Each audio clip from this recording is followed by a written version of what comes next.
Hello friend, मैं शिशिर Sharma 8+ year experience developer हूँ। आज मैं स्टार्ट करने जा रहा हूँ एपीआई का ट्यूटोरियल पार्ट 6। ओके दोस्तों, स्टार्ट करते हैं।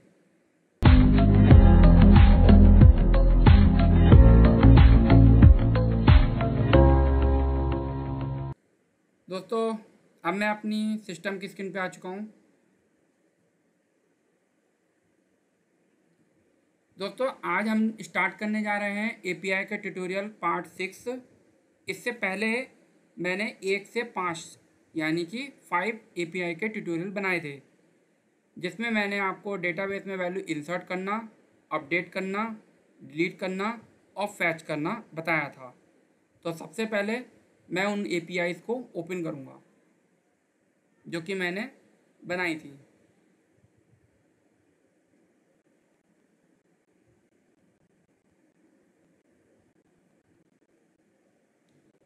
ये वो एपीआईज़ हैं जो मैंने शुरू के 1 से 5 तक में बनाई थी। ये वाली जो एपीआई है डिलीट डाटा की एपीआई है, जिससे डेटा डिलीट होता है। ये फैच होगी, जिससे डेटा फैच कर रहे हैं हम लोग। ईमेल आईडी यूज़र से इनपुट लेंगे, उसी ईमेल आईडी का रिकॉर्ड आएगा। तो ये test1 लिखा है, ये इंसर्ट किया है। इसको मैं थोड़ा रीनेम कर देता हूँ, इंसर्ट डाटा। और ये है अपडेट डाटा। तो कहने का मतलब है, शुरू के 5 एपीआई 5 क्लासेस में मैंने आपको बिल्कुल बेसिक लेवल की एपीआई बनानी बताई थी, डिलीट, फैच, इंसर्ट, अपडेट की। अब जो इस वाले ट्यूटोरियल में मैं आपको बताने जा रहा हूँ लॉगिन की एपीआई। तो लॉगिन की एपीआई के लिए आपको किस किस चीज़ की ज़रूरत होती है। देखिए, लॉगिन की एपीआई के लिए हमें टोकन समझना ज़रूरी होता है, क्योंकि लॉगिन के लिए हमें टोकन का पता होना चाहिए। ठीक है, अभी मैं आपको कुछ देर बाद टोकन के बारे में बताता हूँ। अच्छा, टोकन के साथ साथ यूज़र का रजिस्ट्रेशन भी कराना होता है। जैसे अगर आप ईमेल आईडी और पासवर्ड से करना चाहते हो तो पासवर्ड फील्ड भी हमारी होनी चाहिए। तो अभी हमें ये सब चीज़ों की तैयारी करनी होगी। तो दोस्तों, सबसे पहले मैं क्या करता हूँ, ये वाली जो एपीआईज़ हैं ये तो चल ही रही होंगी लास्ट टाइम। ठीक है, चलिए फिर भी मैं एक एपीआई चेक करके देख लेता हूँ चल रही है नहीं चल रही है। फैच डाटा डॉट PHP, इसी को चेक कर लेता हूँ पोस्टमैन में।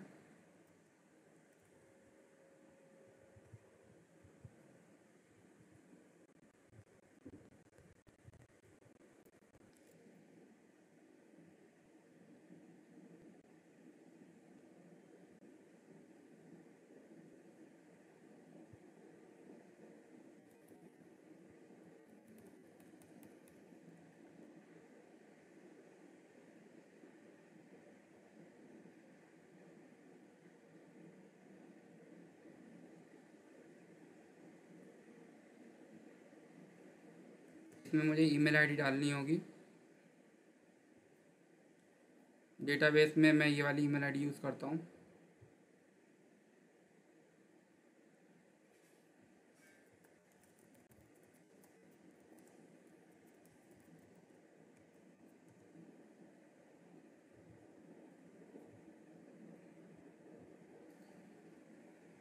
यस, मैंने ईमेल आईडी डाली, उस ईमेल आईडी का रिकॉर्ड आ गया। ठीक है, मैं दूसरी ईमेल आईडी भी डाल के देख लेता हूँ, उसका भी रिकॉर्ड आ जाएगा इस तरीके से।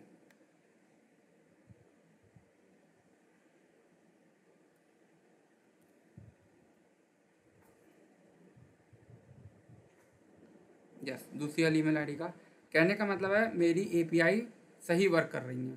ठीक है, तो दोस्तों, ये फैच डाटा डॉट PHP वाली जो एपीआई है, इसमें मैं ईमेल आईडी डाल रहा हूँ और उस ईमेल आईडी का रिकॉर्ड आ रहा है, यानी कि सिंगल रिकॉर्ड आ रहा है। ठीक है, अब सपोज मान लीजिए हमें मतलब सारे रिकॉर्ड चाहिए। मतलब इसमें कितने रिकॉर्ड्स हैं, 3 रिकॉर्ड्स हैं, मतलब जितने भी हैं सारे रिकॉर्ड चाहिए।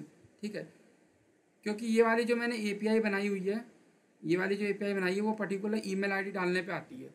ठीक है, तो मैं ऐसा करता हूँ, थोड़ा सा ये भी अपडेशन कर लेता हूँ, सारे रिकॉर्ड को फैच करने की एपीआई भी बना ही लेता हूँ। तो इसके लिए मैं ऐसा करता हूँ, इसको पहले सेव एज करता हूँ।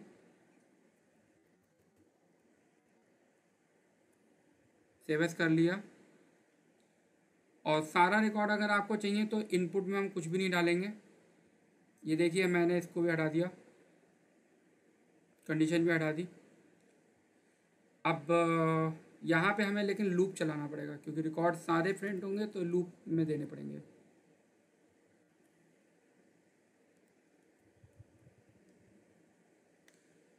और ये करली ब्रेसेस आ जाएगी मेरी यहाँ पे, ठीक है। और ये परफेक्ट हो चुका है। सिंपल सा था कोड, तो मैंने सोचा कर ही लेता हूँ इसे। फैच ऑल डाटा, अब इसके लिए हम लोग यूज़ करेंगे गेट मेथड, ठीक है। फैच ऑल डाटा, और इनपुट की कोई ज़रूरत ही नहीं है हमें, ठीक है। सेंड करता हूँ फैच ऑल डाटा। ये देखिए सारे रिकॉर्ड आ गए। देखिए 3 रिकॉर्ड थे, तीनों रिकॉर्ड हमारे सामने आ गए। और इससे पहले जो एपीआई रन कर रहा था फैच डाटा डॉट PHP, उसमें केवल वो पर्टिकुलर ईमेल आईडी डाल रहे थे, उसी का रिकॉर्ड आ रहा था। और fetch all data dot PHP में क्या हो रहा है, वो सबके रिकॉर्ड आ रहे हैं। तो दोस्तों इस तरीके से मेरी एपीआई एकदम परफेक्ट वर्क कर रही है। और देखते हैं मैं इसमें और क्या चेंजेस कर सकता हूँ।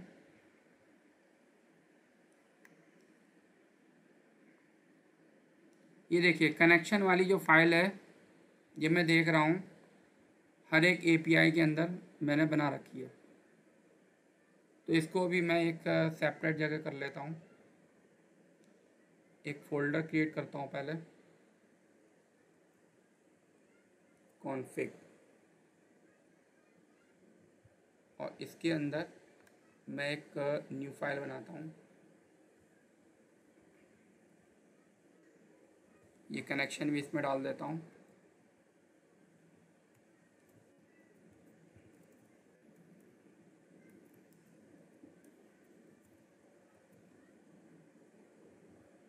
database डॉट PHP, मतलब कहने का मतलब है मैं धीरे धीरे अपनी APIs को इम्प्रूव कर रहा हूँ। कहने का मतलब अब जैसे ही मैंने कनेक्शन हर पेज पे बना रखा था, तो मैं एक फ़ाइल में एक कॉन्फ़िग फ़ोल्डर बना के उसमें database डॉट PHP में जाके कनेक्शन बना लिया। अब मैं इसको सारे पेज में इंक्लूड करूँगा।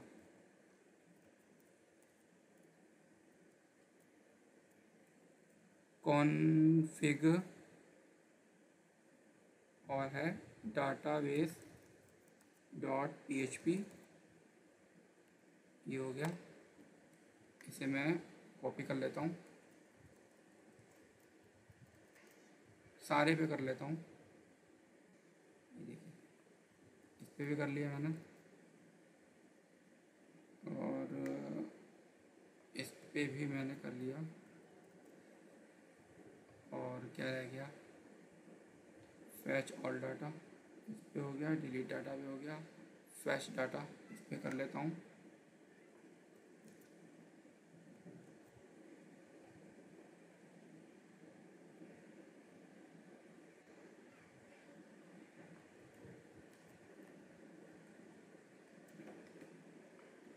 इस तरीके से मैंने सब में ये डाटाबेस के लिए कॉन्फ़िग फ़ोल्डर बना के वहाँ database डॉट PHP वाली फ़ाइल क्रिएट करके इस तरीके से मैंने सारे पेज पे इंक्लूड कर दिया। मतलब रिक्वायर्ड का मतलब है, अब ये कहने का मतलब है कि अगर डाटाबेस में अगर मुझे डाटाबेस का कोई नाम चेंज करना, कुछ भी चेंजेस करना, मैं यहाँ करूँगा तो मुझे सारे पेजेस में चेंजेस हो जाएगा। अगर मैं ऐसा नहीं करता तो मुझे सब पेजेस में जाके करना पड़ता, ठीक है। तो दोस्तों ये काम मेरा फिनिश हो गया, इसे मैं क्लोज़ करूँ जल्दी से। और अब हम लोगों को धीरे धीरे बढ़ना है लॉगिन की एपीआई की तरफ। अब मेरा ये इंसर्ट डाटा डॉट PHP है, ठीक है। इसमें देखेंगे यहाँ पे मुझे एक फ़ील्ड और बनानी है, पासवर्ड वाली फ़ील्ड बनानी है। क्योंकि मुझे लॉगिन की एपीआई बनाने के लिए क्या करना पड़ेगा, पहले यूज़र का रजिस्ट्रेशन करना पड़ेगा, ठीक है। क्योंकि लॉगिन के लिए हमें यूज़र का ईमेल आईडी और पासवर्ड चाहिए होगा। मतलब हमें इस प्रोजेक्ट में ईमेल आईडी को एज ए यूज़र नेम समझ रहे हैं, उस पर्पज़ से, ठीक है। तो ईमेल आईडी हो गया, मतलब डिपेंड करता है, आप ईमेल आईडी जगह यूज़र नेम भी ले सकते हैं, ठीक है। फ़िलहाल मैंने ईमेल आईडी लिया हुआ है। पासवर्ड ले लिया मैंने, पासवर्ड हो गया, ठीक है। तो यहाँ हो गया, अच्छा, और इसे मैं पासवर्ड डेटाबेस में डाल दूँगा, ठीक है। ये हो गया परफेक्ट। तो पासवर्ड ये हो गया परफेक्ट। अच्छा, पासवर्ड यहाँ से इनपुट तो आ जाएगा, लेकिन मैं ये चाहता हूँ ये पासवर्ड जो है मतलब इनक्रिप्टेड हो जाए, ठीक है। तो उसके लिए हमारे पास PHP का ही एक फंक्शन होता है, पासवर्ड हैश, इसको यूज़ कर लेते हैं हम। ये PHP का ही इनबिल्ट फंक्शन है, ठीक है। तो इसमें ऐसा करते हैं, मैं इसको डालूँगा, यहाँ से लिखा है, यहाँ मैंने इसको इंसर्ट कर दिया मैंने, पासवर्ड हो गया। अब पासवर्ड डिफ़ॉल्ट है, इसे कर देता हूँ bcrypt कर देता हूँ, BCRYPT, bcrypt। तो दोस्तों इससे होगा क्या, जो मैं पासवर्ड मतलब इनपुट करूँगा उसका ये bcrypt कर देगा, मतलब इनक्रिप्टेड फॉर्म कर देगा, ठीक है, और डेटाबेस में स्टोर कर देगा। यहाँ तक परफेक्ट हो गया है। अब हमें ये पासवर्ड वाली फील्ड हमें डेटाबेस में भी बनानी पड़ेगी।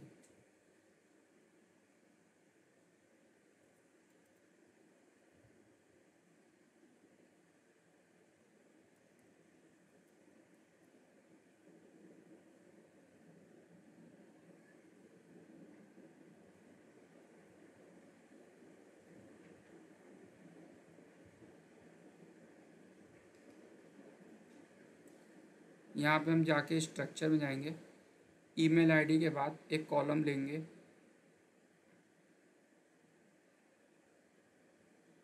पासवर्ड नाम से कॉलम ले लेता हूँ, वेरकर कर देता हूँ, 255 कर दिया, सेव कर दिया, ये क्रिएट हो गया। अब मैं यहाँ से जाता हूँ, अब मुझे यहाँ पे कौन सी API कॉल करनी होगी, इंसर्ट की, ठीक है। तो मैं यहाँ लिखूँगा इंसर्ट डाटा डॉट PHP, ये हो गई API। बॉडी में आएंगे, बॉडी में मुझे लेना पड़ेगा रा और जेसन, ठीक है। तो जेसन से इनपुट करेंगे हम लोग, और इस तरीके से करेंगे। क्यों मुझे जेसन से इसलिए इनपुट लेना पड़ेगा, क्योंकि यहाँ मैंने जेसन के थ्रू लिया हुआ है, ठीक है। तो अब मैं यहाँ से name, email, password, city, phone, ठीक है। तो नेम, ईमेल, पासवर्ड, नेम हो गया मेरा, नेम हो गया, और नेम हो जाएगा मेरा, जो भी अभी लिखता हूँ नेम। ईमेल, ईमेल हो गया, पासवर्ड, पासवर्ड हो गया, name, email, name, email, name, email, password, phone और सिटी, ठीक है। फ़ोन और सिटी, ये हो गया। अब मुझे इसमें इनपुट कर देना है, मैं इसमें इनपुट करता हूँ, मैं सपोज कर देता हूँ राजेश या संजय कर देता हूँ, सपोज संजय कर दिया, और sanjay@gmail.com ये कर दिया। पासवर्ड लिख लेता हूँ मैं, 123 पासवर्ड लिख लिया मैंने। फ़ोन नंबर लिख लेता हूँ, फ़ोन नंबर हो गया, और अब मैं यहाँ पे स्टेट लिख देता, सिटी लिख दिया। तो ये हो गया परफेक्ट। अच्छा, और इसमें एक मिनट रुको, यहाँ हमें कॉमा डालना पड़ेगा, एक मिनट, ये हो गया,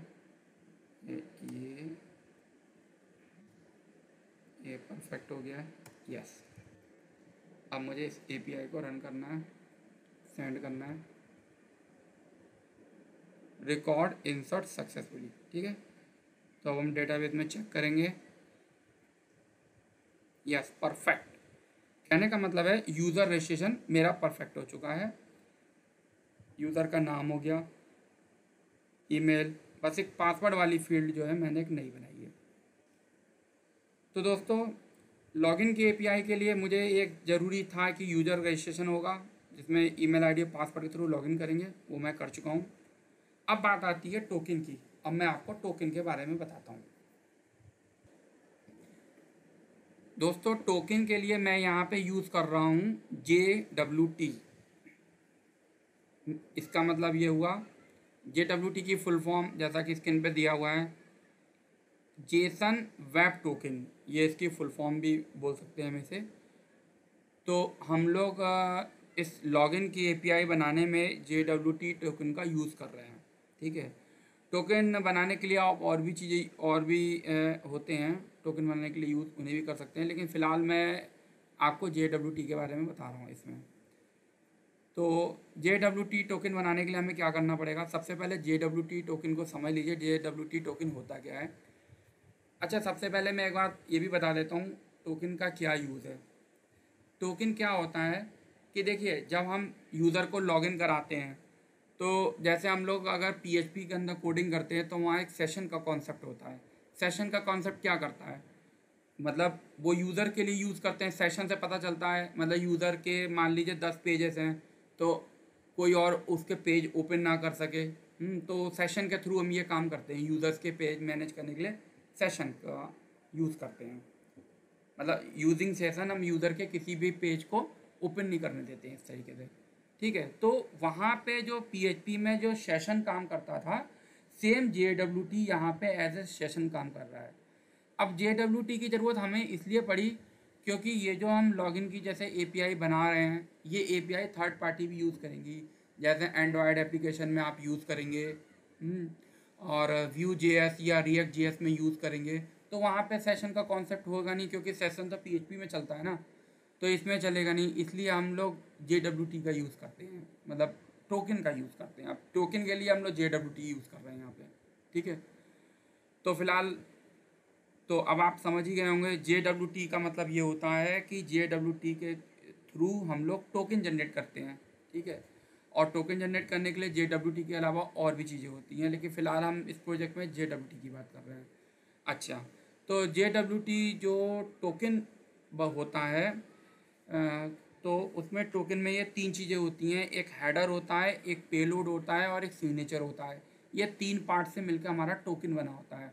तो जैसे ही हम लॉगिन का कोड रन करेंगे, तो उस टाइम हम ये टोकन जनरेट करेंगे, और उस टोकन के अंदर ये सारी चीज़ें होंगी। एक थोड़ा सा एग्जांपल दिखाता हूँ मैं आपको टोकन का।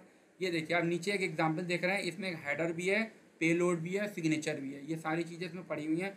तो जब हम लॉगिन की एपीआई रन करेंगे, तो उस टाइम ये टोकन जनरेट होगा, और फिर यूज़र्स के जितने भी पेजेस होंगे, इनसाइड पेजेस, उनमें ये सब टोकन यूज़ किया जाएगा, जिससे पता चलेगा कि ये यूज़र वैलिड है या नहीं है। ठीक है, तो थोड़ा और समझ लीजिए, हेडर, पेलोड और सिग्नेचर क्या होता है। दोस्तों, हेडर वाला पार्ट जैसा कि आप स्क्रीन पे देख रहे हैं, उसके अंदर ये बताया जाता है कि आप कौन सी एल्गोरिथम यूज़ कर रहे हो, और टोकन टाइप क्या है। JWT हमारा टोकन टाइप है। हेडर का मतलब ये होता है, हेडर में आप अपनी एल्गोरिथम जैसे मैंने लिख रखा है HS256, मतलब इसके अलावा और भी एल्गोरिथम होती हैं, मैंने यहाँ सैम्पल के लिए लिख रखा है HS256। तो हेडर में हम ये बताते हैं कि हम कौन सी एल्गोरिथम यूज़ कर रहे हैं, और JWT टोकन यूज़ कर रहे हैं। दूसरा पार्ट आ जाता है पेलोड का। पेलोड का मतलब होता है यूज़र की इन्फॉर्मेशन स्टोर करते हैं। आपकी मर्ज़ी, आप यूज़र का नाम, name, email, address, phone, city, जो मर्जी हो आप स्टोर कर सकते हैं। ठीक है, इस तरीके से फिर तीसरा पार्ट आ जाता है सिग्नेचर का। सिग्नेचर क्या होता है, ये क्या करता है, इनकोडेड करता है, मतलब आपका जो हेडर और पेलोड वगैरह ये सब बनाते हो, इसको ये इनकोडेड करके एक साइन करता है, सिग्नेचर करता है। ठीक है, तो ये सिग्नेचर का काम है। दोस्तों, इंटरव्यू में ये क्वेश्चन अक्सर पूछा जाता है कि JWT क्या होता है, तो आप बता सकते हैं JWT जो होता है वो टोकन जनरेट करने के लिए हम लोग यूज़ करते हैं, और जो 3 पार्ट से मिलकर बना होता है, हेडर, पेलोड और सिग्नेचर, जो कि मैं आपको बता चुका हूँ। अब बात ये आती है कि आपको ये JWT टोकन मिलेगा कहाँ से। उसके लिए आपको क्या करना है, आपको JWT डाउनलोड करना होगा। मैंने आपके सामने स्क्रीन पे ये लिंक दिया हुआ है, आप इस लिंक के थ्रू डाउनलोड कर सकते हैं, या गूगल पे भी आप सर्च मारेंगे तो आपको इजीली मिल जाएगा। डाउनलोड JWT करेंगे तो आपको यही लिंक मिलेगा स्टार्टिंग में। तो हम लोग ऐसा करते हैं, JWT को डाउनलोड कर लेते हैं। JWT डाउनलोड करने के लिए मैं यहाँ गूगल में लिखता हूँ डाउनलोड JWT।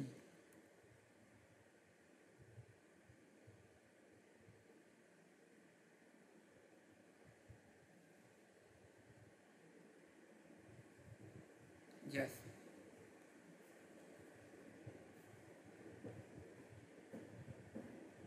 ये वही लिंक है जो कि मैंने अभी आपको बताया था। तो आपको क्या करना है, यहाँ से जाइएगा, डाउनलोड जिप कर लीजिएगा। मैंने डाउनलोड ऑलरेडी एक बार कर रखा है, इससे पहले भी कई बार यूज़ किया है, तो दिखा रहा है डाउनलोड में।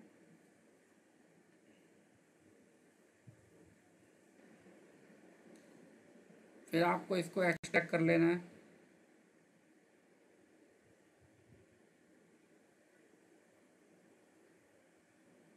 एक्सट्रैक्ट करने के बाद आपको ये JWT मिल गया, इसको आप कॉपी कर लीजिएगा।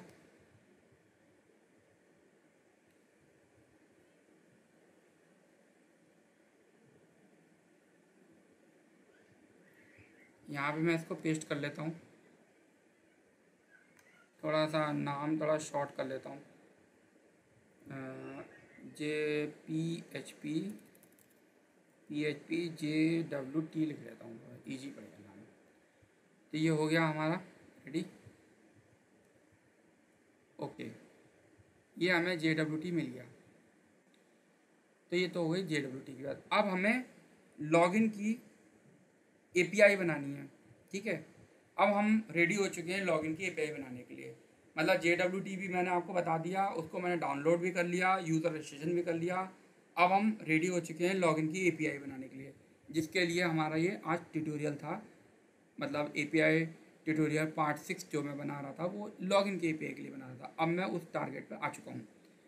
तो दोस्तों मैं ऐसा करता हूँ, ये जो fetchdata.php है, यहीं से इसे सेव एस कर लेता हूँ। इसे करता हूँ लॉगिन, चलो लॉगिन के नाम, login.php के नाम से इसे सेव कर लेता हूँ। ये हो गई लॉगिन के नाम से। तो सबसे पहले यहाँ तक ये पहले मुझे यही करना पड़ेगा, इस ईमेल आईडी को डेटाबेस में चेक कराना पड़ेगा, ठीक है। और इसको ऐसा करता हूँ, बिल्कुल बेसिक लेवल से मैं आपको बता रहा हूँ।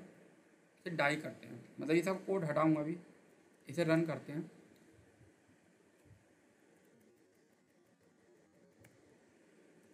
लॉगिन और इसमें मुझे क्या करना होगा, ये हटाना है फील्ड और ये हटाना है, ठीक है। तो ये ईमेल आईडी हो गई और ये पासवर्ड हो गया, ठीक है। अब मैं इसको सेंड करता हूँ। अच्छा, ये अनडिफाइंड इंडेक्स इसलिए कह रहा है, एक सेकंड को मुझे ज़रा चेक करना होगा। ओके ओके ओके, यहाँ मैं यूज़ कर रहा हूँ पोस्ट, ठीक है। तो यहाँ पे मुझे गेट की जगह ना लेके पोस्ट यूज़ करना पड़ेगा।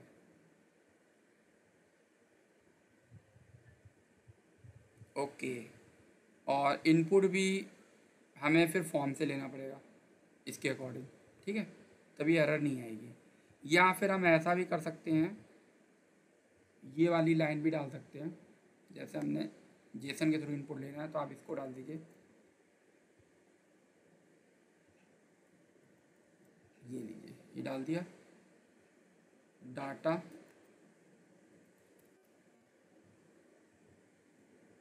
अब नहीं एरर आनी चाहिए। मतलब ये भी कर सकते थे, फिर हम फॉर्म के थ्रू इनपुट लेना होता, हमने इस तरीके से कर लिया। 1 दिखा रहा है, 1 का मतलब है कि ये जो ईमेल आईडी का रिकॉर्ड है। अच्छा, 1 की जगह जैसे मतलब हम 9 डाल के देख लेते हैं, देखिए 0 आया ना, इसका मतलब यहाँ तक हमारा परफेक्ट हो चुका है। मतलब कहने का मतलब है ये ईमेल आईडी हमारे डेटाबेस में एग्जिस्ट करती है। अब इसके बाद करना क्या है, इसके बाद ये क्या करेगा, ये लूप के अंदर जाएगा। यहाँ तक हो चुका है, ये सब अच्छा हाँ, हमें इसकी भी ज़रूरत पड़ेगी। ठीक है, अब मुझे कुछ और काम करना है। अब मुझे ईमेल आईडी से हमें ये पता चल गया कि इस ईमेल आईडी का रिकॉर्ड डेटाबेस के अंदर है। ठीक है, अब बात ये आती है पासवर्ड भी चेक कराना है मुझे। ठीक है, तो पासवर्ड चेक करने के लिए पीएचपी का ही सेम उसी का फंक्शन होता है, पासवर्ड वेरीफाई। ठीक है, लेकिन इसमें हम जो यूज़र से जो इनपुट करा है वो पासवर्ड डालेंगे और हैश वाला पासवर्ड। हैश वाला पासवर्ड का मतलब ये है जो डेटाबेस में पासवर्ड सेव है। ठीक है, वो भी डालना होगा। तो ऐसा करते हैं, इस लाइन को हटाइए यहाँ से और इसको यहाँ डाल लीजिए। इससे क्या होगा, हमें पासवर्ड मिल जाएगा। अच्छा, और चलिए, कहने का मतलब है इस पासवर्ड वेरीफाई में दो फील्ड चाहिए, जो यूज़र ने इनपुट किया वो और डेटाबेस से आया वो। ठीक है, तो यूज़र से इनपुट करने वाला पासवर्ड तो हमें इस यहाँ से मिलेगा।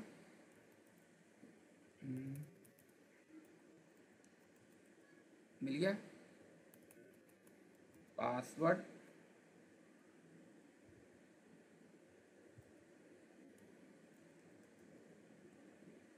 यस, मिल गया हमें। और यहाँ हम कर देंगे डॉलर पासवर्ड कर देते हैं। ये हो गया। और यूज़र वाला डेटाबेस एक डॉलर रो पासवर्ड। यस, कहने का मतलब है पासवर्ड वाले फंक्शन के अंदर ये यूज़र से जो इनपुट लिया था पासवर्ड जेसन के थ्रू वो हो गया, और ये वाला जो पासवर्ड है ये हमारे डेटाबेस से हैश वाला पासवर्ड, वो जो इनक्रिप्टेड वाला पासवर्ड है वो मैच होके आ रहा है। तो अगर ये मैच कर जाएगा, ठीक है, क्योंकि ये पासवर्ड वेरीफाई, जैसा आपने देखा था ना, मैंने इंसर्ट डाटा के अंदर ये पासवर्ड हैश फंक्शन बनाया था जो कि पासवर्ड को इनक्रिप्टेड करता है। सेम उसी तरीके से ये पासवर्ड वेरीफाई जो है फंक्शन, ये भी पीएचपी का ही फंक्शन है। ठीक है, अच्छा, अब मैं ऐसा करता हूँ, यहाँ पे वेरीफाई नाम का एक वेरिएबल बना लेता हूँ। ठीक है, और यहाँ पे हम ऐसा करते हैं, इफ़ करके चेक करते हैं कि $वेरीफाई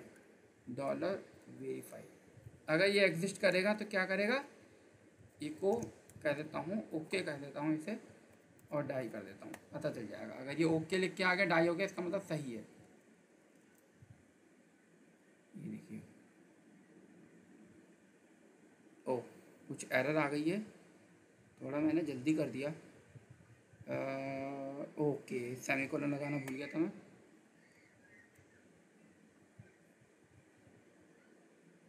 ओके आ गया। अब देखिए, मैं थोड़ा सा चेंज करके देखता हूँ, पासवर्ड में चेंजिंग कर दी मैंने, अब देखता हूँ। अब ओके नहीं आना चाहिए, ये ओके नहीं आया। मतलब ये एरर इसलिए आई क्योंकि क्योंकि हुआ क्या कि ये रन नहीं किया, वो नीचे वाले कोड पे आ गया, ढाई वाला हुआ नहीं। ठीक है, तो यहाँ तक परफेक्ट हो गया। अब यहाँ पे हो गया परफेक्ट। अब इसको मुझे क्या करना है, ये क्या है, अच्छा, इसको, ये कोड तो हमें हटा देना है, इसकी हमें कोई ज़रूरत नहीं पड़ेगी। और ये वाला मैं ऐसा करता हूँ, इसको मैं उठा के ऊपर ले आता हूँ, इनकी मुझे ज़रूरत पड़ सकती है। और यहाँ पे ये मेरा पेलोड बन जाएगा, क्योंकि अब हमें करना है टोकन जनरेट। ठीक है, मतलब यूज़र का मैंने लॉगिन करा लिया है, पहले ईमेल आईडी चेक करी, फिर उसका पासवर्ड चेक किया, लॉगिन हो गया है। अब लॉगिन होने के बाद क्या होगा, टोकन जनरेट होगा। ठीक है, जैसे हमारे पीएचपी में सेशन क्रिएट करते थे, सेम उस तरीके से हम टोकन क्रिएट कर रहे हैं यहाँ पे। अब यहाँ पे मैं लिखूँगा पे लोड। पे लोड का मतलब ये हुआ यूज़र का कौन कौन सा डाटा आप अपने टोकन में रखना चाहते हैं। तो ये एरे बना रखा है, और यहाँ से डाटा आ ही जाएगा, आईडी हो जाएगा, नेम हो जाएगा, ईमेल हो जाएगा, फ़ोन हो जाएगा, मतलब जो आपको रखना है। इतना नहीं रखना मत रखो, फ़ोन सिटी क्या करेंगे रख के, या रखना है तो रख लीजिए, कोई प्रॉब्लम नहीं है। चलो मैं सिटी हटा देता हूँ, इतना फ़ोन की भी कोई ज़रूरत नहीं है, रखना हो तो रख लो। तो ये तो हो गया पेलोड हमारा। अच्छा, यहाँ तो ओके हो गया। अब थोड़ा सा हम यहाँ पे चलते हैं, इसको यूज़ करने का और देख लेते हैं। JWT की बात कर रहे थे, यहाँ पे क्या लिखा है, एक आपको ये लाइन लिखनी पड़ेगी यूज़ करने के लिए। ओके, अरे हाँ, JWT को अब यूज़ भी तो करना है। अभी जैसे मैंने आपके सामने ये JWT लिया था, अब इस पेज में इंक्लूड भी तो करना पड़ेगा इनको सारा, तभी तो चलेगा JWT। ठीक है, अब मैं ऐसा करता हूँ, यहाँ से करता हूँ रिक्वायर करता हूँ। तो दोस्तों आप लोग मेरी बात समझ रहे हैं, कहने का मतलब है मैंने ईमेल आईडी और पासवर्ड थ्रू लॉगिन कर लिया है। अब टोकन जनरेट करने की बारी आई तो हमें JWT का यूज़ करेंगे, और JWT मैंने आपके सामने अभी यहाँ पे डाउनलोड करके रखा हुआ है। अब मुझे करना है, इन फाइलों के नाम देने हैं। यहाँ पे जाऊँगा PHP JWT/SRC,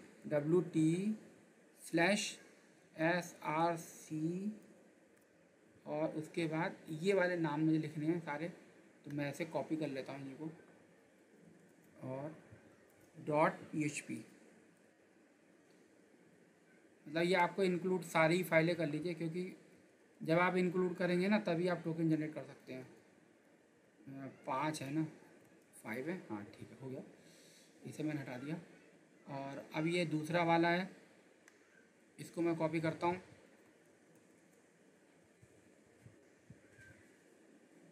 आज का वीडियो दोस्तों थोड़ा सा लंबा हो गया मेरा, और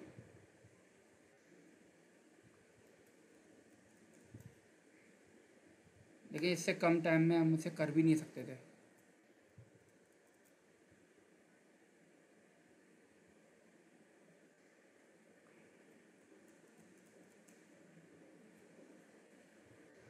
तो कहने का मतलब है मैं ये चाहता हूँ कि वीडियो बनाने में ज़्यादा टाइम नहीं लगना चाहिए, क्योंकि टाइम नहीं होता ना किसी के पास आजकल।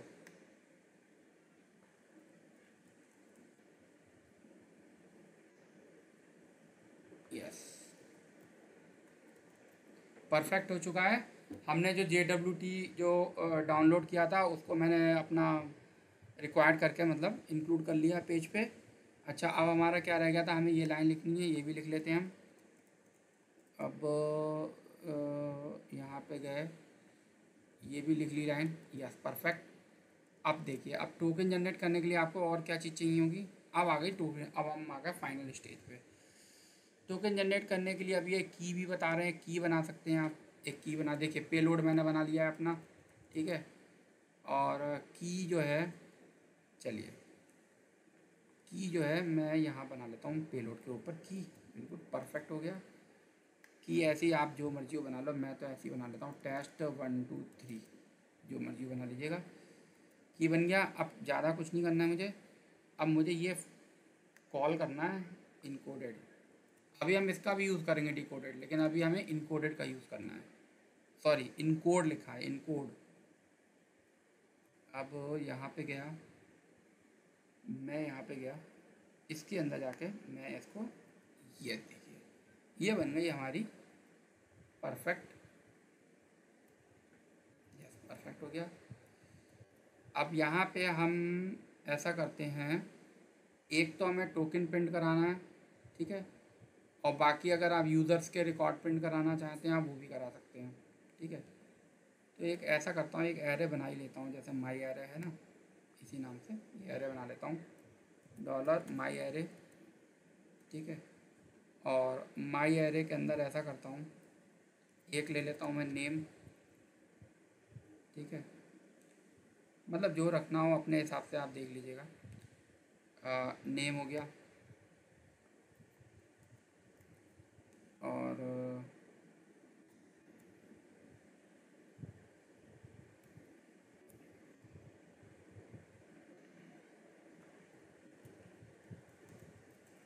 नेम रख लेता हूँ, एक ईमेल आईडी रख लेता हूँ, और एक JWT रख लेता हूँ, JWT, और यहाँ पे कर देता हूँ JWT, ठीक है, हो गया परफेक्ट। रिकॉर्ड फैल सक्सेसफुली की जगह लिख दीजिए login successfully, login successfully, login successfully, login successfully, लिख लें, कोई दिक्कत नहीं है। ये हो गया। रिकॉर्ड्स नहीं अच्छा लग रहा है, थोड़ा डाटा लिख लेता हूँ, चलिए ठीक है, ये हो गया। आप देखते हैं रन करके, उस केस में एल्स, रॉन्ग है तो देखिए राइट है, तो इसको मैं हटाता हूँ यहाँ से।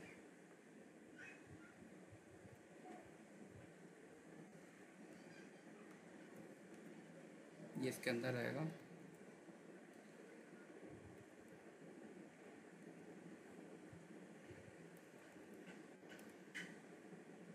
ये राइट के केस में है,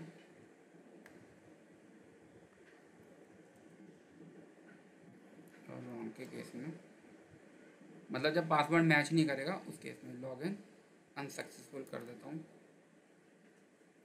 अनसक्सेसफुल स्टेटस कर देता हूँ 400, यहाँ कर देता हूँ नल, नल कर देता हूँ।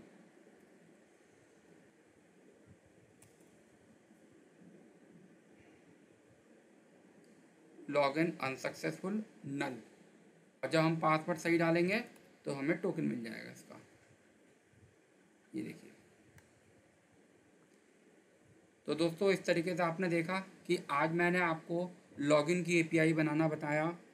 यहाँ हमारा लॉगिन हो चुका है और ये JWT का टोकन जनरेट हो चुका है। ये वाला पार्ट जो आप देख रहे हैं ये हेडर का पार्ट है, और ये दूसरा वाला जो पार्ट आप देख रहे हैं ये पेलोड का पार्ट है, और जो तीसरा वाला पार्ट जो आप देख रहे हैं ये सिग्नेचर का पार्ट है। तो दोस्तों इस तरीके से मैंने लॉगिन की एपीआई आपके सामने बना के दिखाई है, और ये सक्सेसफुल हो चुका है, और ये हमारा टोकन जनरेट हो चुका है। ठीक है, अब ये टोकन सही है या नहीं है ये आप ऑनलाइन भी चेक कर सकते हैं। यहाँ पे आप जाइए, यहाँ पे आप सर्च मार सकते हैं JWT टोकन, चेक कर सकते हैं आप यहाँ पे। ये JWT की वेबसाइट होती है। ठीक है, देखिए देखिए अभी आपके सामने ये सब आ रहा है सैम्पल डाटा, कोई टोकन डाला हुआ है इन्होंने, और मैं अपना टोकन डालता हूँ। ये देखिए मैंने अपने पेलोड में लिखा था नाम, ईमेल, जो जो हमने हेडर में लिखा था वो आ गया, जो हमारा पेलोड है वो आ गया, और ये नीचे सिग्नेचर आ गया। मतलब हेडर और सिग्नेचर तो वैसे आपका काम का नहीं है समझने के लिए। मेन पेलोड देखिए, पेलोड में जो हमने डेटा फिल किया था वो इनक्रिप्टेड फॉर्म में है, वो आ गया। तो इसका मतलब हमारा JWT एकदम परफेक्ट हो चुका है। तो दोस्तों यहाँ पे आज के इस सेशन में मैं इसको यहाँ क्लोज़ करता हूँ, और आज मैंने आपको API के इस ट्यूटोरियल में आपको लॉगिन की API बनाना सिखाई है, और आपको टोकन जनरेट करना सिखाया है। अब मैं इसके बाद नेक्स्ट वीडियो में आपको ये बताऊंगा कि आखिर ये टोकन जनरेट करने के बाद इसका क्या यूज़ है, इसको कैसे यूज़ करते हैं। तो दोस्तों आज मैं अपने वीडियो को यहाँ फिनिश करता हूँ, और दोस्तों आपको मेरा वीडियो कैसा लगा आप हमें अपना कमेंट या कोई भी फीडबैक आप हमें दे सकते हैं। और दोस्तों ट्राई करिए, अपने फ्रेंड्स वगैरह में इसको शेयर करिए। बहुत बेसिक चीज़ें हैं, लेकिन API के लिए बिल्कुल बेसिक चीज़ें भी कई बारी लोगों से मिस हो जाती हैं। ये मैं API जो बना रहा हूँ ये कोर PHP के अंदर बना रहा हूँ। फिर कोर PHP का जब हमारा सेशन फिनिश हो जाएगा फिर हम लारावेल के अंदर API बनाना स्टार्ट करेंगे। तो ठीक है दोस्तों, आज मैं अपना वीडियो यहाँ फिनिश करता हूँ। ओके दोस्तों, और हाँ, जो लोग मेरे चैनल में नए आए हैं वो मेरे चैनल को सब्सक्राइब ज़रूर करें, और साथ में एक बेल आइकन होता है, आप अगर उसे भी प्रेस करेंगे तो मेरे वीडियो के नोटिफिकेशन भी आपको मिलते रहेंगे। और दोस्तों ठीक है, अच्छा ओके, मैं आज वीडियो यहाँ फिनिश करता हूँ। धन्यवाद, बाय बाय।